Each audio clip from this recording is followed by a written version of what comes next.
आज का हमारा विषय है परमेश्वर की महिमा प्रभु यीशु के मानव रूप में अर्थात उनकी मानवता में प्रकट हुई। आइए आपके वचन को सुनने से पूर्व हम प्रार्थना करें। धन्यवाद धन्यवाद धन्यवाद देते हैं बाप आसमानी, निरंतर आप अपने वचन के द्वारा हमारा मार्गदर्शन करते हैं और सच में ये आपका वचन ही है जो हमें जीवन में आगे बढ़ने में हिम्मत और सहायता प्रदान करता है। आज जब एक बार फिर हम आपके वचन में मनन और चिंतन करने जाते हैं, मुझे दीजिए पिता कि आपकी पवित्र आत्मा हमारे बीच उपस्थित हो, हमारे हृदय को छुए और हमारे हृदय को पाक और साफ करे कि हम पूर्ण रूप से आपके पवित्र वचन को ग्रहण करने वाले हो सकें। हम प्रार्थना करते हैं हमारे मुख से निकलने वाला शब्द हमारा नहीं परंतु आपका पवित्र आत्मा के द्वारा प्रेरित हो और हम सब के लिए अनुग्रह और आशीष कारण बनने पाए। हम इस प्रार्थना को खुदा यीशु मसीह के नाम से मांगते हैं, सुनिए और कबूल फरमाइए, आमीन। आज का जो हमारा सुसमाचार पाठ है जो लिया गया है लूका रचित सुसमाचार उसका 9 अध्याय 28 आयत से 36 आयत तक। यहाँ पर हम देखते हैं किस प्रकार से प्रभु यीशु का रूपांतरण हुआ है, जीसस का किस तरह से ट्रांसफिगरेशन हुआ है, वो आज का पाठ हमें बताता है। और हम यहाँ पर प्रभु यीशु की उस महिमा को भी देखते हैं जो पिता परमेश्वर से उन्हें प्राप्त हुई है। आज का पाठ हमें सिखाता है, हमें बताता है कि प्रभु यीशु परमेश्वर का पुत्र है और वो अपनी स्वतंत्र इच्छा से मृत्यु को स्वीकार करता है। आज के इस बात को समझने के लिए हमें पहले 18 से 21 आयत पर ध्यान देने की आवश्यकता है। और जैसा कि मैंने आपको पहले भी बताया था कि 18 से 21 आयत जो है जहां पे पतरस ने स्वीकार किया है कि प्रभु यीशु परमेश्वर का मसीह है या तू मसीहा है, मरकुस की इंजील में हम पढ़ते हैं। तो यहाँ पर जब से पतरस ने इस बात को स्वीकार किया था, प्रभु यीशु ने अपने काम करने के तरीके में बदलाव लाया था। वो एक नए तरीके से काम करने लग गया था। अब वो भीड़ की जगह अपने चेलों को सिखा रहा था। वो चंगाई के कार्य पे कम समय खर्च कर रहा था, वो उन्हें शिक्षा दे रहा था और खास करके अपनी आने वाली मृत्यु के बारे में वो अपने चेलों को सिखाना चाहता था, उन्हें बताना चाहता था। और हम देखते हैं कि प्रभु यीशु उन्हें सिखा रहे हैं कि मसीहा होने का अर्थ क्या है। वो ये बताना चाह रहे हैं कि जब मसीहा दुख उठाएगा, जब वो पीड़ा सहन करेगा, जब उसे तुच्छ समझा जाएगा, उसे मार डाला जाएगा और वो तीसरे दिन जी उठेगा। और यहाँ पे प्रभु यीशु क्रिस्त इस बात को कह ही रहे होते हैं। लूका हालांकि अपनी इंजील में हमें इस बारे में नहीं बताते हैं, लेकिन अगर आप मत्ती और मरकुस की इंजील पढ़ेंगे तो वहां पे लिखा है कि पतरस प्रभु यीशु को अलग ले जाकर झिड़कने लगा, क्योंकि जब पतरस ने इस बात को सुना कि मसीहा को दुख उठाना होगा तो पतरस पूरी दृढ़ता के साथ वो इसे अस्वीकार कर रहा है। और प्रभु यीशु पतरस से कहते हैं कि हे शैतान, मेरे सामने से दूर हो जा, क्योंकि तू परमेश्वर की बातों पर नहीं परंतु मनुष्यों की बातों पर मन लगाता है। आज के अगर हमारे पाठ में आप गौर करें 33 आयत में पतरस ने यीशु से कहा, हे स्वामी, हमारा यहाँ रहना भला है, अतः हम 3 मंडप बनाए, एक तेरे लिए, एक मूसा के लिए और एक एलिया के लिए। शायद हो सकता है कि पतरस उसे समझ में नहीं आ रहा है, या चेले थोड़े नींद में भी थे और उन्होंने अभी उस दृश्य को देखा है, उस महिमा को देखा है। पतरस को शायद समझ में नहीं आ रहा है वो क्या करे, इसलिए वो कह रहा है हम 3 तंबू बनाते हैं, एक तेरे लिए, एक मूसा के लिए और एक एलिया के लिए। लेकिन पतरस यहाँ पे प्रभु यीशु को मूसा और एलिया के बराबर नहीं रख सकता है, और शायद वो इसलिए भी कह रहा होगा कि वो चाहता है कि प्रभु यीशु वापस पहाड़ से नीचे ना जाए, वो यहीं रुक जाए, क्योंकि प्रभु यीशु ने कहा मसीहा को दुख उठाना होगा, पीड़ा सहन करनी होगी, उसे मार डाला जाएगा और फिर वो 3 दिन बाद जी उठेगा। हम देखते हैं कि प्रभु यीशु साफ तौर से किसी बात पर समझौता नहीं करते हैं और 23 आयत में कहते हैं यदि कोई मेरे पीछे आना चाहे तो अपने आप से इनकार करे और प्रतिदिन अपना क्रूस उठाए मेरे पीछे। प्रभु यीशु यहाँ पर चेलों को सिखा रहे हैं, समझा रहे हैं कि उन्हें प्रभु यीशु के लिए और सुसमाचार के लिए अपने आप को खो देने की जरूरत है, क्योंकि केवल यही एकमात्र तरीका है जिसके द्वारा वो अपना जीवन बचा सकते हैं और इसके अलावा वो अपना जीवन नहीं बचा सकते हैं। चेले कंफ्यूज्ड हैं, घबराए हुए हैं, उन्हें समझ में नहीं आ रहा है कि प्रभु यीशु ने उनसे क्या कहा है, और बाइबल कहती है कि वो उससे पूछने से डरते थे। हम देखते हैं कि प्रभु यीशु इन आने वाली घटनाओं के बारे में बहुत अच्छी से चेलों को सिखाना चाहते थे, समझाना चाहते थे, और इसीलिए प्रभु यीशु अपने 3 चेलों को, पतरस, याकूब और यूहन्ना को अपने साथ लेकर प्रार्थना के लिए उस पहाड़ पर गए जो प्रभु यीशु की शिक्षा को बहुत अच्छी से समझते थे। और इस पहाड़ पर हम देखते हैं 3 महत्वपूर्ण घटनाएं हुई। पहली हम देखते हैं कि उसके चेहरे का रूप बदल गया और उसका वस्त्र श्वेत होकर चमकने लगा। दूसरी बात हम देखते हैं मूसा और एलिया की उपस्थिति।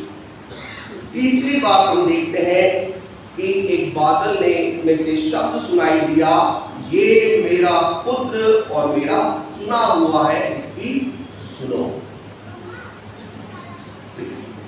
यहां प्रभु यीशु अपना दिव्य रूप दिखाना चाहते हैं। वो दिखाना चाहता है कि वो उतना ही दिव्य है, उतना ही डिवाइन है जितना वो ह्यूमन है, जितना वो मानव है। और मूसा और एलिया की उपस्थिति, मूसा व्यवस्था का देने वाला, द लॉ गिवर, और एलिया भविष्यवक्ताओं में सबसे महान। तो यहां पे इस बात को समझाया जा रहा है मूसा और एलिया की उपस्थिति के द्वारा कि प्रभु यीशु में ही संपूर्ण व्यवस्था और नबियों की पूर्ति है। Jesus is the fulfilment of all the law and profits. इस बात को हमें यहाँ पे समझाया जा रहा है। और उसके बाद हम उस बादल को देखते हैं जिसने उन्हें छा लिया था। यहूदियों के लिए बादल की उपस्थिति परमेश्वर की उपस्थिति का एक प्रमाण होती थी, और उसमें से जो आवाज आई, ये मेरा पुत्र है, मेरा चुना हुआ है, इसकी सुनो। शायद ऐसा है कि अभी तक चेलों ने एक काला चश्मा पहन रखा था, अब वो चश्मा उतर गया है और अब वो साफ तौर से उसकी महिमा को देख सकते हैं। और हम देखते हैं मत्ती अपनी इंजील में लिखते हैं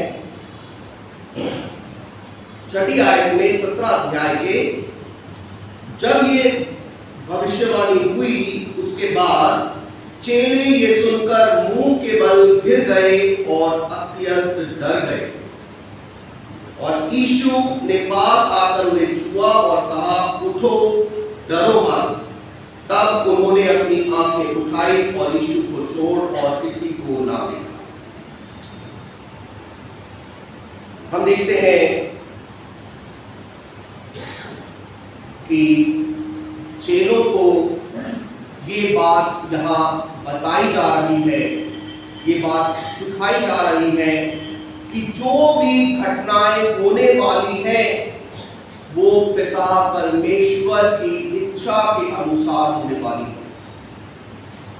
हालांकि मत्ती और मरकुस अपनी इंजील में हमें ये नहीं बताते हैं कि वो किस बारे में बात कर रहे थे, किस बारे में मूसा और एलिया प्रभु यीशु से चर्चा कर रहे थे, लेकिन लूका की इंजील में बता रहे हैं 31 आयत में, ये मसीह महिमा सहित दिखाई दिए और उसके मरने की चर्चा कर रहे थे जो यरूशलेम में होने वाला था।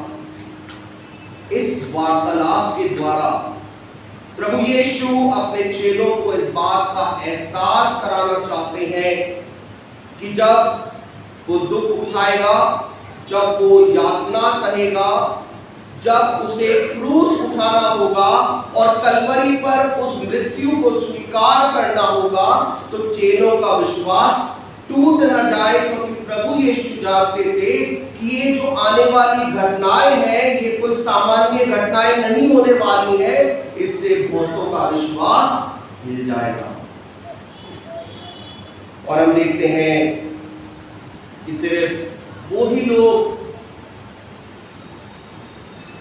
जिन्होंने प्रभु यीशु को परमेश्वर का पुत्र मानकर विश्वास किया है, स्वीकार किया है, वो ही विश्वास में बने रहेंगे। और इन चेलों ने उसकी दिव्य आध्यात्मिकता का अनुभव किया है, उसकी डिवाइन स्पिरिचुअलिटी को एक्सपीरियंस किया है, उसके डिवाइन नेचर को इन चेलों ने देखा है और इन चेलों का विश्वास प्रभु यीशु में और गहरा हो गया होगा, क्योंकि इन्होंने उस बात को विटनेस किया है। और इस बात की गवाही पतरस अपनी दूसरी पत्री में देते हैं।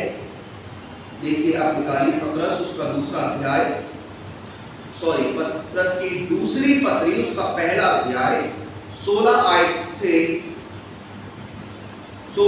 से हम पढ़ेंगे। क्योंकि जब हमने तुम्हें अपने प्रभु यीशु मसीह की सामर्थ का और आगमन का समाचार दिया था, तो वह चतुराई से गढ़ी हुई कहानियों का अनुकरण नहीं था, वरन हमने आप ही उसके प्रताप को देखा था। क्योंकि जब उसने परमेश्वर पिता से आदर और महिमा पाई और उस प्रताप में महिमा में से ये वाणी आई, ये मेरा प्रिय पुत्र है जिससे मैं प्रसन्न हूँ, तब हम उसके साथ पवित्र पहाड़ पर थे और स्वर्ग से ये वाणी आते सुना। चेलों का विश्वास प्रभु यीशु में गहरा हो गया। हालांकि प्रभु यीशु ने कहा था कि जब तक मैं जी ना उठूं तुम इस बारे में किसी से चर्चा मत करो। और पतरस बाद में उस बात की गवाही दे रहा है जो उसने देखा था। हम देखते हैं कि चेलों का विश्वास प्रभु यीशु में और गहरा हो गया और उसी विश्वास के चलते यूहन्ना को छोड़ अन्य सभी चेलों को बड़ी दर्दनाक और क्रूरता भरी मृत्यु का सामना करना पड़ा। प्रिय भाई और बहनों, हम भी जब अपने जीवन को प्रभु यीशु के हाथों में सौंपते हैं, हम अपने जीवन को प्रभु यीशु को समर्पित करते हैं, तो प्रभु यीशु हमारे जीवन को बदलने के लिए तैयार रहता है। वो हमें अपनी महिमा दिखाने के लिए तैयार रहता है। हमने आज दो गवाहियां सुनी, हार्ट टचिंग थी, ओवरवेलमिंग थी, है ना, विच शो ये बताता है कि हम प्रभु को अपने जीवन में कैसे अनुभव कर रहे हैं। क्योंकि हम जब उसे अनुभव करते हैं तभी हम उसे जान पाते हैं। जब हम उसे अच्छी से स्वीकार करते हैं, अनुभव कर लेते हैं, तब हमारा जीवन बदलने लगता है। सबसे महत्वपूर्ण बात जो हम देखते हैं, आप जो वाणी सुनाई दी कि ये मेरा प्रिय पुत्र है जिससे मैं प्रसन्न हूं, इसकी सुनो, या ये मेरा प्रिय पुत्र है, मेरा चुना हुआ है, इसकी सुनो। तीनों इंजील में अगर आप देखेंगे अलग अलग है, लेकिन एक बात कॉमन है, वो है इसकी सुनो, इसकी सुनो।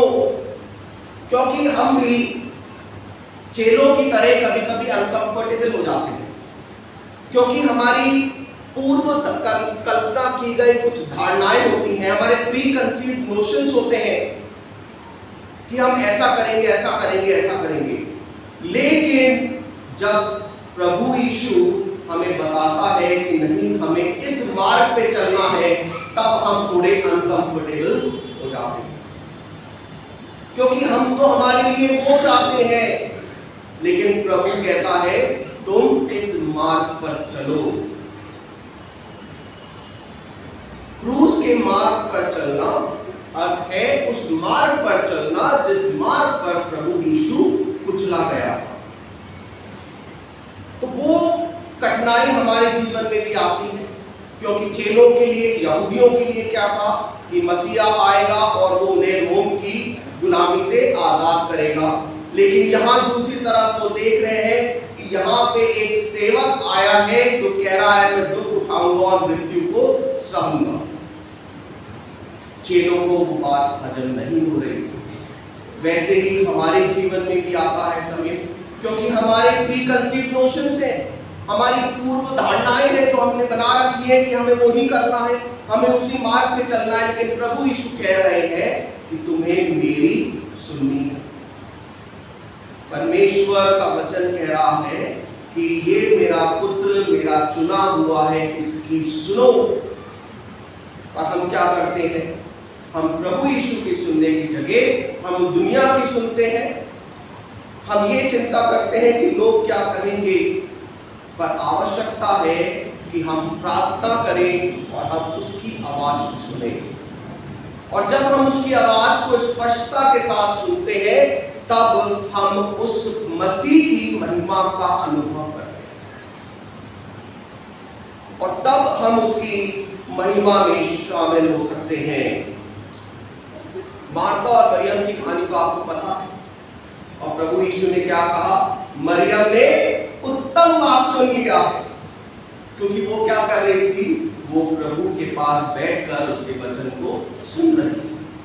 और मार्था दुनिया के कामों में व्यस्त थी, जो अक्सर हम करते हैं कि हम बड़े बिजी रहते हैं।